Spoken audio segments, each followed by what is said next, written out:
श्री भागवत भगवान की है आरती, पापियों को पाप से है तारती। श्री भागवत भगवान की है आरती, पापियों को पाप से है तारती।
हस्तानि निखङ्गणाते खाग्वं सहस्रजनयो वधन्मानि तन्मसि। जल घुमाते और भगवान की मंगलमयी पुष्पांजलि करें। ओम हरि ओम मा जजेन जजमाजन्त देवास्तानि धर्माणि प्रथमान्याशन्या ते हनागं महिमानः सजन्त जपूर्वे साध्याः सन्ति देवाः नानासुगन्धपुष्पाणि यथा कालोद्भवानि च पुष्पाञ्जलिर्मया दत्त्वा गृहाण परमेश्वरा गृहाण परमेश्वरी। मंत्र पुष्पांजलिं समर्पयामि नमस्करोमि। छोड़ के प्रणाम कर लें। सुमन सुगंधित सुमन ही सुमन सृष्टि सुभाष पुष्पांजलि अर्पण करो। हे गोविंद करो शुभिकार हे देव करो शुभिकार। बोले वृंदावन बिहारी लाल की जय।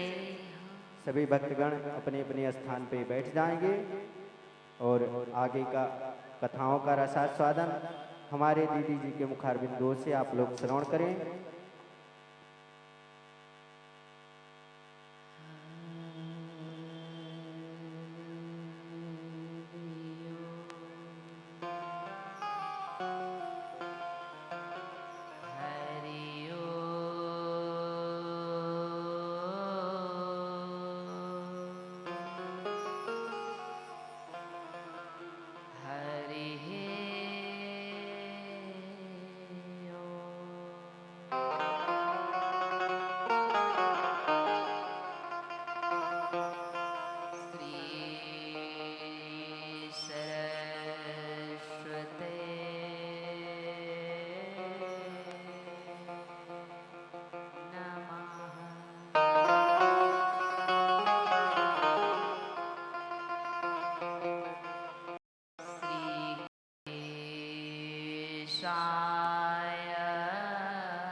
सीतानाथ समारंभा श्री रामानंदार्य मध्यमा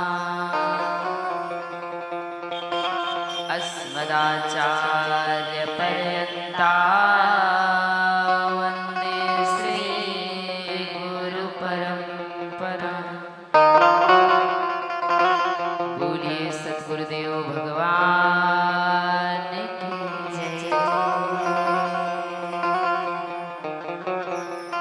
अनंतानंत कोटि ब्रह्मांड नायक जगत नियंता जगदाधार परात्पर परम ब्रह्म अकारण करुणा वरुणालय श्री बांके बिहारी लाल के चरणों में कोटि कोटि प्रणाम। बाबा भोलेनाथ माँ भवानी के चरणों में बारंबार प्रणाम। श्री हनुमान जी महाराज जी के चरणों में कोटि कोटि प्रणाम। पूज्य सद्गुरुदेव भगवान के चरणों में बारंबार प्रणाम। दूर दराज आसपास से आए हुए सभी कथा प्रेमी भक्त, सती अनुसुईया सावित्री स्वरूपा माताएं बहनें, बाल गोपाल स्वरूप प्यारे प्यारे बच्चे, सभी आचार्यगण, सभी अतिथिगण, वह यजमानगण सनातन धर्म के सर्वोच्च मंच पर संगत कर रहे सभी सरस्वती पुत्र भाई, वह जहाँ तक हमारी वाणी पहुँच रही है, YouTube के माध्यम से जितने भक्त भगवान की कथा का श्रवण पान कर रहे हैं, आप सभी भक्तों को इस व्यासपीठ से सादर जय सिया राम। प्यार भरा राधे राधे। बोली कृष्ण कन्हैया लाल की जय। आइए कुछ क्षण भगवान नाम संकीर्तन करके अपनी जिह्वा को पवित्र करते हैं। हम सभी भक्त तत्पश्चात भगवान की पावन कथा में प्रवेश करते हैं।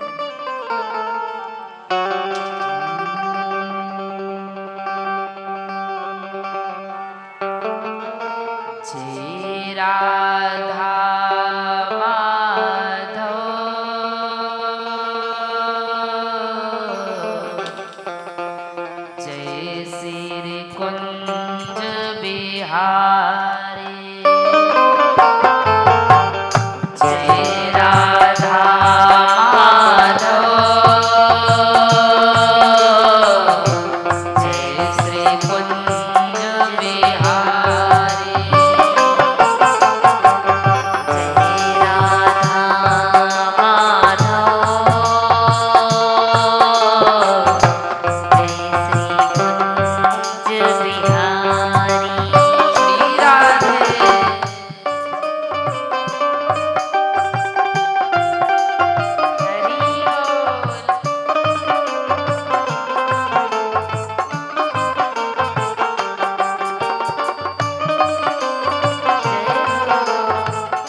में हम सभी भक्तों ने बाबा भोलेनाथ माँ भगवती के पावन दिव्य विवाह का दर्शन किया।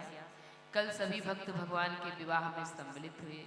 देखिए, संसार के विवाह में तो हम खूब सम्मिलित होते हैं, लेकिन एक बार संसार के मालिक के विवाह में भी सम्मिलित होकर अपना जीवन धन्य बनाइए। सांसारिक विवाह में तो हम दौड़ दौड़ के जाते हैं, लेकिन भगवान के विवाह में हमको समय नहीं मिलता है।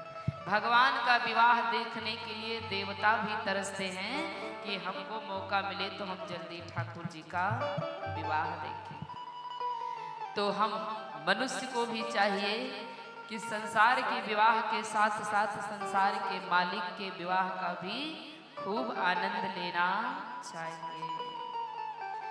कल हमारे भोले बाबा माँ भवानी का बड़ा दिव्य विवाह हुआ। विवाह के बाद सुबह विदाई का समय आया। देखिए, विवाह तब तक अच्छा लगता है जब तक बिटिया की विदाई नहीं होती है, और तब तक कोई थकता भी नहीं है। एक दिन का 2 दिन का काम इतना दौड़ा धूपी हो जाती कि पूछो ना, लेकिन थकावट किसी को नहीं आती है। और जैसे ही विदाई हो जाती है, जैसे ही बिटिया डोली में बैठती है कि जहां तहां लोग पड़ जाते हैं, लगता है अब थकावट कायदे से आई है। तो हमारी माँ भगवती के विदाई का समय आया। भोले बाबा हमारे हाथ जोड़ जोड़ कर विदाई मांगने लगे। अपने सास ससुर से हाथ जोड़ के प्रणाम करते हैं और कहते हैं, अब हमको पिताश्री, हमको अपने धाम को जाने की आज्ञा दें। हम आप जब विवाह में जाते हैं तो हाथ जोड़कर विदाई नहीं मांगते हैं, एकदम ताव दिखाकर विदाई मांगते हैं। जल्दी विदाई करो, नहीं तो हम जा रहे हैं। अरे भाई, कोई अपनी बिटिया भेज रहा है, अपने कलेजे का टुकड़ा आज भेज रहा है, जिसके पास चाहे जितनी बेटियां हों, लेकिन कोई किसी को दान नहीं दे सकता है। लेकिन ये भगवान का ऐसा सृष्टि का नियम, भगवान ने गृहस्थ आश्रम बनाया कि छोटी सी बिटिया को पालो, बड़ा करो, दुलार करो, और जब एक लोटा पानी देने लायक हो जाती हैं तो दूसरों के घर भेजना पड़ता है। उस दिन माता पिता अपनी बेटी नहीं विदा करते हैं, अपने कलेजे के टुकड़े को भेजते हैं। माताओं को तो सभी ने रोते हुए देखा होगा, लेकिन जल्दी कोई पिता को रोते हुए नहीं देखता है। लेकिन उस दिन पिता का अचला भीग जाता है, इतना रोते हैं जब बिटिया की विदाई होती है। आज जैसे ही हमारे शंकर भगवान बाबा बोले प्रभु अपने ससुर जी से कि हमको विदाई दीजिए, तो हमारी मैना रानी रोने लगी। पूरे हिमाचल नगरी के लोग आ गए और रोने लगे। पशु पक्षी जीव जंतु गाय माता भी जोरों से रोने लगी कि आज हमारी भवानी, हमारी माँ चली जाएंगी क्या। बेटियां होती ही ऐसी हैं, जहाँ से जाती हैं वहाँ लगता है उजाड़ हो गया, और जहाँ पहुँचती हैं वहाँ पर चंचलता आ जाती है, आनंद आ जाता है। बहू जाती है तो गांव में कितना आनंद होता है, और जिसकी बिटिया जाती है तो लोग कितना दुखी होते हैं। जिनकी बिटिया है वो तो रोते ही हैं, जिनकी नहीं है उनके भी आज आंखों में आंसू नजर आते हैं।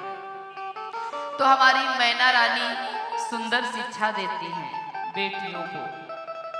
अपनी बिटिया को कहती हैं कि अपने पति के रुख को देखकर काम करना, जहां पर आपके पति को अच्छा न लगे तो खड़ी भी मत होना। सास ससुर की सेवा करना, गुरु की सेवा करना, ऐसा कोई कार्य ना करना कि कोई उलाहना दे। अच्छा, वो तो माँ भवानी है, लेकिन हमको आपको भी अपनी बेटियों को सुंदर शिक्षा देना चाहिए।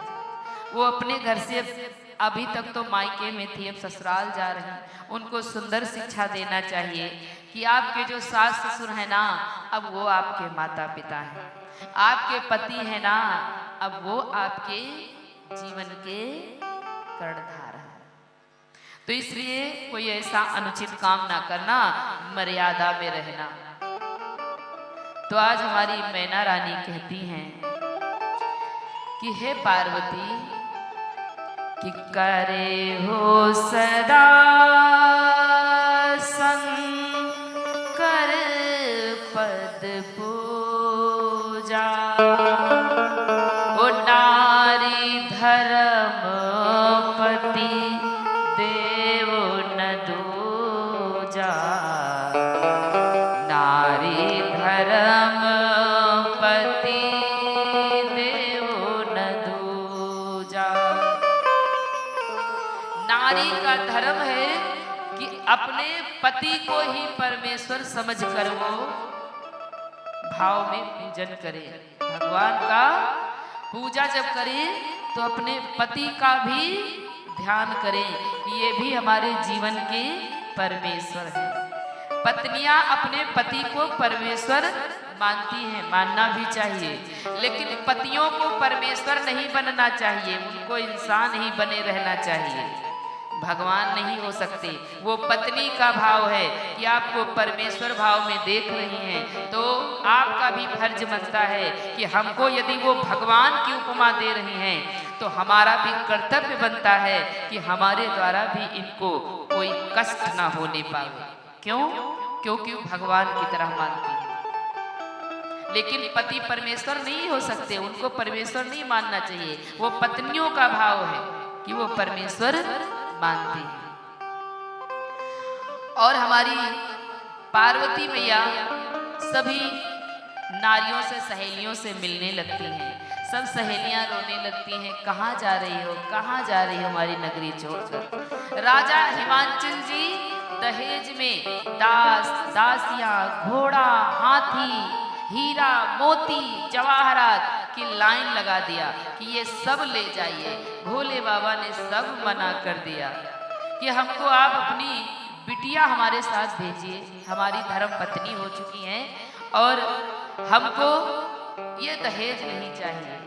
और हम आप होते तो कह देते बिटिया बैठा लो, ये दहेज भेज दो, हम लेके चले जाएं, पहले गांव भर में दिखाएं। यही होता कि नहीं होता? आजकल भी हम लोग जब जाते हैं विवाह करने तो वहाँ लड़का वाले हैं ना तो इतना ताव दिखाते हैं कि पूछो ना, बात बात पे अकड़ते हैं। आपने ये कहा था नहीं दिया, आपने वो कहा था नहीं दिया। अरे जिसने अपने जिगर का टुकड़ा दे दिया उसके लिए ये लोहा, स्टील, पीतल क्या मायने रखता है? अगर कोई दे भी देगा तो अपनी बिटिया को देगा, बिटिया प्रयोग करेगी अथवा दामाद करेगा। हमको आपको तो छूने को भी नहीं मिलेगा। और दहेज के लिए हम ही आप बीच में उखड़े जा रहे हैं, मरे जा रहे हैं। सावधान, जिन्होंने अपने जिगर के टुकड़े को भेज दिया है उनके लिए ये सब मायने नहीं रखता। अपने औकात से ज्यादा पिता देता है। कोई पिता नहीं चाहता है कि हम अपनी बिटिया को क्या से क्या ना दे दें, फिर भी लेने वालों का पेट ही नहीं भरता है। हे भगवान, अरे अपनी कमाई में विश्वास रखो। कोई दे भी देगा तो कितने दिन यूज किया जाएगा? किसी ने दे भी दिया, यदि कूलर पंखा खराब तो होगा ही ना, कितने दिन यूज करेंगे, प्रयोग करेंगे। चिंता दहेज की कभी नहीं करना चाहिए। चिंता एक रोटी की करना चाहिए कि बहू आकर के हमको एक समय से रोटी दे दे, यही सबसे बड़ा दहेज है। लेकिन कोई रोटी की चिंता ही नहीं करता है। अरे भैया कोई दे भी दिया ये लकड़ी, लोहा, तंबर, तो क्या हम वही खा लेंगे? हमको तो रोटी चाहिए। और जो ज्यादा धन संपत्ति लेके आती है ना वो कुछ करती भी नहीं है जल्दी। क्यों? क्योंकि वो जानती है कि आपने बिल्कुल सौदा किया था हमारे पिताजी से कि एक कटोरी दहेज में कम नहीं होना चाहिए, तो मेरे पिताजी ने एक कटोरी तो कम नहीं किया। तो इसीलिए कभी भी दहेज मांगना नहीं चाहिए। दहेज लेना गलत नहीं है, जितना दिया जा रहा है सब लाद के ले जाओ, लेकिन दहेज मांगना निहायत गलत है। ये आप लोग विश्वास कर लीजिए, मान लीजिए, कभी नहीं मांगना चाहिए। अब बहू बेचारी घर में गई, अब उसको भी घर में सुनाया जा रहा है तुम्हारे पिताजी ने एक बाल्टी कहा था तो नहीं आई। दहेज मांगना भी है तो शादी से पहले जितनी चर्चा है कर लीजिए। जैसे ही बहू घर में आ जाए पूरी चर्चा बंद कर दीजिए। आपके पिताजी ने इतना दिया कि आनंद आ गया, चाहे वो कुछ न दिया हो, क्योंकि अब विवाह तो हो ही गया। अब अपनी रोटी पे संकट ला रहे हैं बस। बाकी तो मिलने वाला है नहीं। उनको जो देना था विवाह में दे गए, अब कोई कुछ नहीं देगा। इसीलिए संतोषम परम सुखम, संतोष में परम सुख है। संतोष हर व्यक्ति को रखना चाहिए। छोटी छोटी बात पे क्रोध करना, छोटी छोटी बात पे लाल पीले नीले हो जाना, ये क्या है भैया? अरे जब क्रोध होता है ना तो अपना चेहरा देखो, किसी चांडाल से कम नहीं नजर आता है। और अगर आप खुश रहते हो तो आपका चेहरा इतना अच्छा लगेगा कि बार बार शीशा में चेहरा देखोगे, जितनी बार देखोगे उतनी ही बार अच्छा लगेगा। और क्रोध में कभी शीशा देखो, कैसा लगता है? लगता है कहां से हम चंडाल हो गए। क्रोध पाप का जड़ होता है। ज्यादा क्रोधी इंसान कुछ नहीं अपने जीवन में कर पाते, भगवान को भी खुश नहीं कर पाते। क्यों? क्योंकि वो पूजा करने बैठ जाएंगे तो बात बात पे गुस्सा करेंगे। इसीलिए कभी कभी मानसिक पूजा भी कर लेना चाहिए। मानसिक मतलब हाथ जोड़ के बैठ जाओ और मन ही मन सब भगवान की पूजा कर लो। नहीं तो हम पूजा करने बैठे और सामने वाले से कहते फूल ले आओ, अब वो फूल नहीं लाया, अब उसके ऊपर क्रोध। किसी से कह रहे हैं भोग ले आओ, भोग में थोड़ा विलंब लगा दिया, उस पे चेहरा लाल। तो ये पूजा है? ये पूजा कहाँ से हुआ? इसमें तो सब अनर्थ हो रहा। इसीलिए जितना मिले उतने में संतोष करो और अपना जीवन सुखी बनाओ। छोटी सी जिंदगी है। बड़े बड़े राजा महाराजा करोड़पति अरबों खरबों वाले इस पृथ्वी से चले गए, तो हम आप कौन सा करोड़ों वर्ष के लिए आए हैं? जाना तो है ही है ना। तो छोटी सी जिंदगी में खुश रहा जाए। पहले के दादा लोग 100 वर्ष जीने का उनका होता भी था कि चलो ये 100 साल जी जाएंगे। आजकल हमारी आपकी आयु 40-45 में ही इतनी बीमारियां, इतने रोग, पूछो ना। किसी को हार्ट प्रॉब्लम, किसी को थायराइड, किसी को शुगर। शुगर तो आम हो गया, जिसको देखो उसी को शुगर। तो इस छोटी सी जिंदगी में काहे हम लोग हापादापी करें? पूरा पृथ्वी काहे खोपड़ी फैला दें? एकदम शांत भाव से जो हो रहा होने दो, सब अच्छा ही होगा। अपने में खुश रहा जाए। आज हमारे भोले बाबा ने कहा हम कुछ नहीं ले जाएंगे, हम सिर्फ आपकी बिटिया को ले जाएंगे, इसे भेजिए। बड़ी सुंदर शिक्षा मैना रानी अपनी बिटिया को भी देती हैं, ऐसे ही देना चाहिए। देखो हर व्यक्ति चाहता है हमको बहू अच्छी मिले, हर व्यक्ति चाहता है। सासू माँ घर की होती है तो इसीलिए वो खुश होती है कि हमको बहू अच्छी मिले, हमारी सेवा करे। लेकिन थोड़ी देर के लिए विचार करो कि सासू माँ को भी कौशल्या मैया बनना चाहिए। ताली एक हाथ से नहीं बजती, दोनों हाथ से बजती है।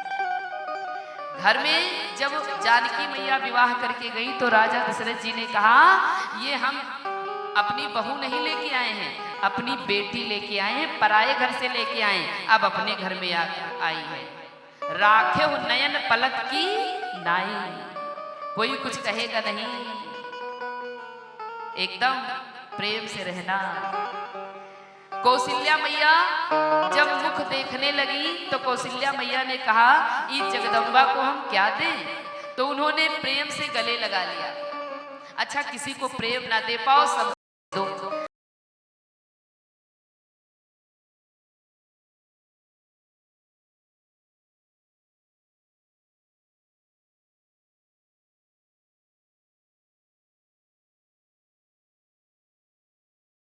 है तो क्या प्रिय है? बाबा गोस्वामी दास जी बड़ी सुंदर चौपाई में लिखते हैं कि राम केवल प्रेम प्यारा,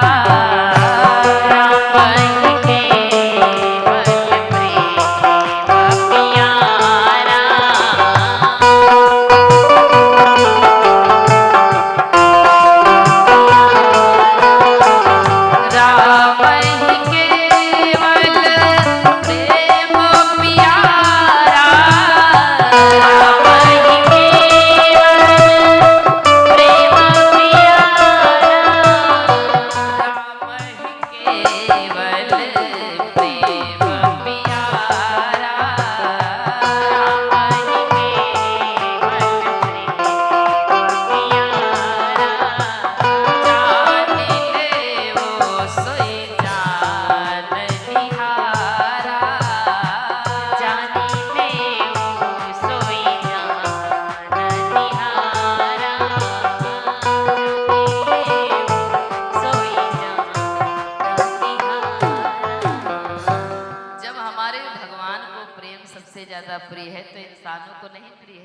हम कहते हैं कितना क्रोधी इंसान हो, कितना कैसा इंसान हो, एक बार उसके सामने मुस्कुरा के बात करके देखिए, उसका क्रोध समाप्त हो जाएगा। वो आपसे कुछ कहना भी चाहेगा ना तो मुस्कुरा के वो बतिये भूल जाएगा। प्रेम करके तो देखिए। अब बहुएं जब जाती हैं अपने सासू माँ पे बड़ा क्रोध करती हैं। देखो सासुओं का स्वभाव है वो क्रोध करेंगी, क्यों?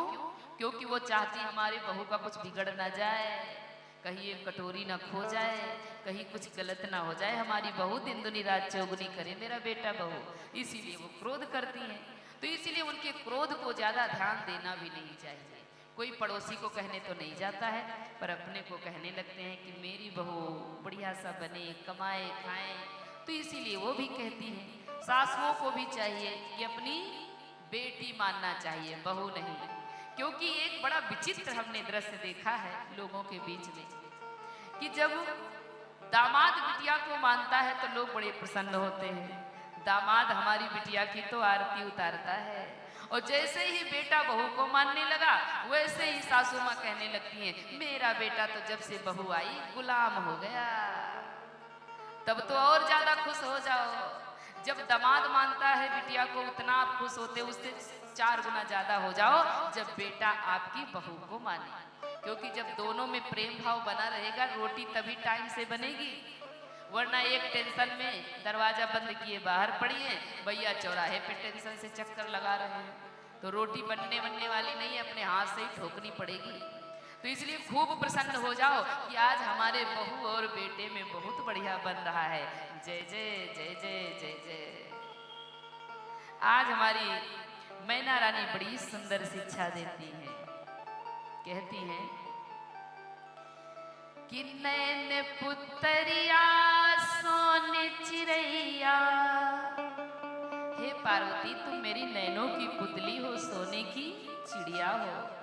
कि नैन पुतरिया सोन चिड़ैया, ओ दूध की लाज बचैयो, अरे प्रेम मगन ब्याह दई लली तुम मर्यादा में रहियो, प्रेम मगन ब्याह दई लली तुम मर्यादा में रहियो, प्रेम मगन ब्याह दई लली तुम मर्यादा में रहियो।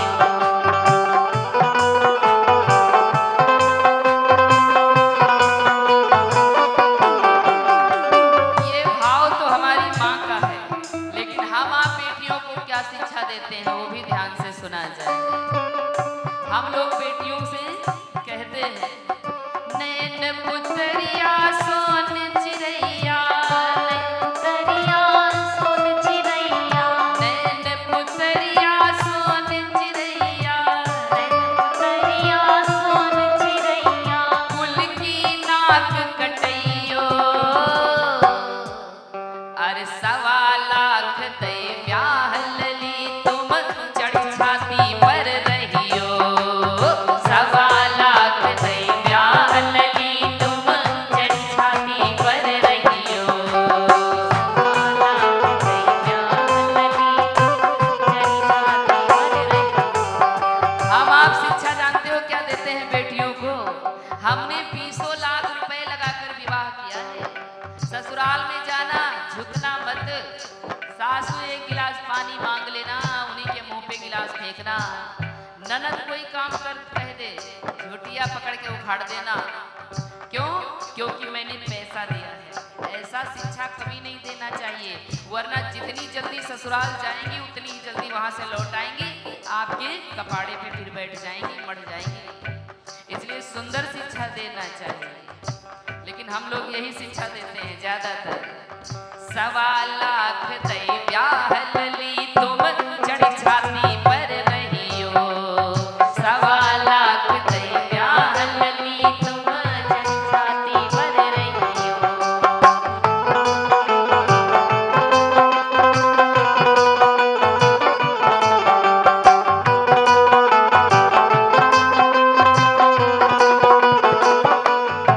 देखो पैसों से प्रेम नहीं खरीदा जा सकता है, जबरन किसी से आप प्रेम ले सकते हैं अथवा दे सकते हैं, नहीं दे सकते हैं। प्रेम भाव हृदय से होता है। जब हृदय हृदय से मिलता है, जब प्रेम प्रेम एक जगह इकट्ठा होकर मिलता है, तभी बात बढ़िया बनती है। आज थोड़ा सा यदि बढ़िया सा प्रेम न बना होता ठाकुर जी की कथा के माध्यम से, क्योंकि ठाकुर जी हैं ही बड़े प्रेमी, तो अगर प्रेम का भाव न बना होता तो आपके यहाँ हम इस तुलसीपुर में बैठे होते हैं। सबसे पहले हम कथा सुनने आए थे, कहने आए थे बरियारपुर में, और बरियारपुर में बड़े ही महानुभाव भक्त मिले, जैसे कि हमारे मुकेश त्रिपाठी भैया बैठे हैं, जो हमको यहाँ लाने वाले हैं। वरना ना हमको कोई जानता था, ना आपको हम जानते थे, लेकिन आज हम सबके चेहरे पहचान रहे हैं, सब लोगों को आनंद आ रहा है। तो बीच के हनुमान जी का जो भाव है वो प्रकट करने वाले हमारे मुकेश भैया हैं, जिनके कर कमलों के द्वारा ये सुंदर रचना बनी। और हमारे यजमान जी भी बड़ा आनंद से, विश्वास से, भाव से कहा कि भाई कथा कराई जाए, तो बढ़िया कथा की रचना हुई। तो इसीलिए हम सभी भक्त भाव से इकट्ठा हुए, तो कोई ना कोई बढ़िया माध्यम बनता है और कथा प्रारंभ हो जाती है। सबसे पहले भगवान नहीं आते हैं, भगवान अपने भगत को भेजते हैं, क्योंकि जब सीता मैया को पता लगाना हुआ तो भगवान नहीं गए, हनुमान जी को भेजा। जब लाना हुआ सीता मैया को तो भी भगवान नहीं गए, विभीषण भैया को भेजा। तो अपने भक्त का ही माध्यम बनाते हैं प्रभु। और आज हमारी मैना रानी माता पार्वती को सुंदर शिक्षा दे करके डोली में बैठा देती हैं। भोले बाबा कुछ भी नहीं लेकर गए। हम आप होते तो उनके घर का जो दिया था वो तो लाद ही लेते, उनके घर का टूटा फूटा और लाद लेते हैं। हम लोग होते जब दहेज ले भरने लगते हैं तो सोचते हैं गद्दा रजाई जो पाए सब रख ही ले, चाहे किराए का क्यों ना हो। लेकिन हमारे भोले बाबा ने कहा हमको कुछ नहीं चाहिए, हमको बस हमारी देवी जी चाहिए। आज मैया रोते रोते विदाई करती हैं कि सजी धजी के मैया जी ससुराल चली, सजी धजी के मैया जी ससुराल चली, सजी धजी के मैया जी ससुराल चली।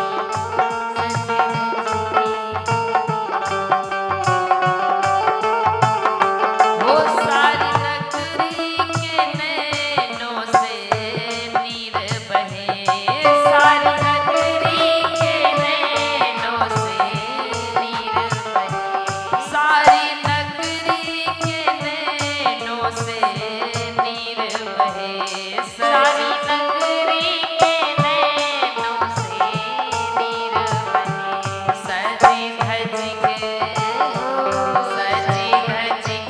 मैया जी ससुराल चली, सजी धजी के मैया जी ससुराल चली, सजी धजी के मैया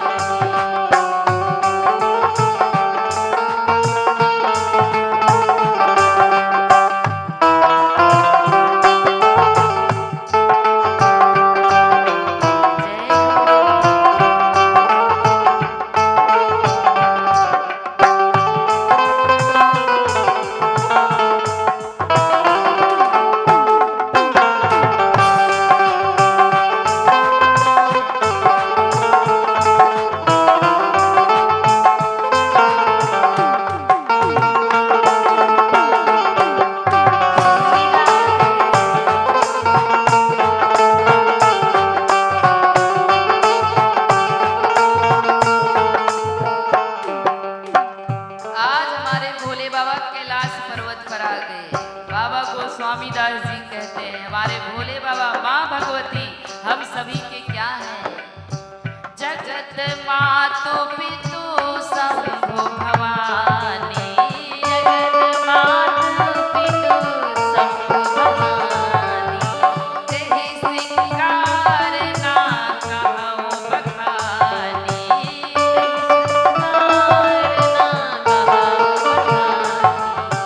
करहि विविध विध भोग विलासा, करहि विविध विध भोग विलासा।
बोलिए शंकर भगवान पार्वती मैया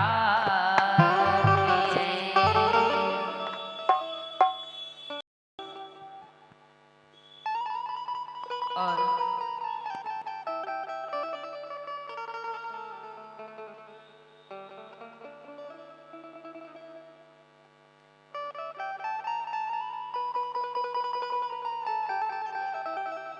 आइए हम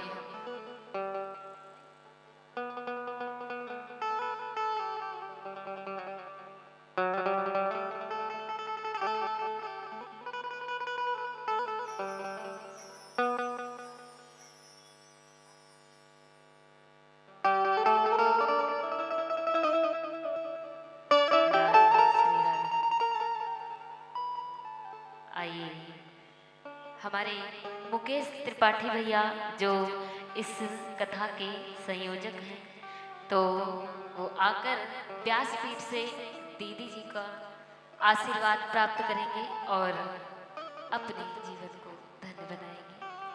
तो आइए हमारे भैया जी के लिए तालियां भाई। आप सभी लोग जोरदार तालियां करेंगे। बड़ी व्यस्तता है भैया जी को तो हम जबरन बुलाते हैं।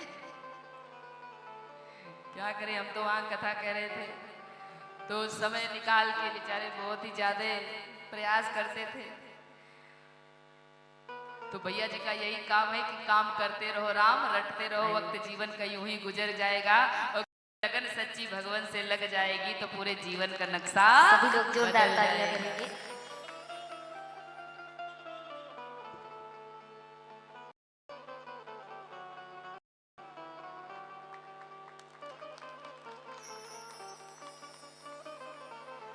व्यासपीठ से ढेर सारा आशीर्वाद भैया के लिए। भगवान सदैव धन धान्य का भंडार भरते रहे, भगवान जोड़ी बनाए रखे, सदैव ठाकुर जी की कृपा परिवार पर बनी रहे। बोलिए राजा रामचंद्र भगवान की जय हो, बाकी लाल की जय हो।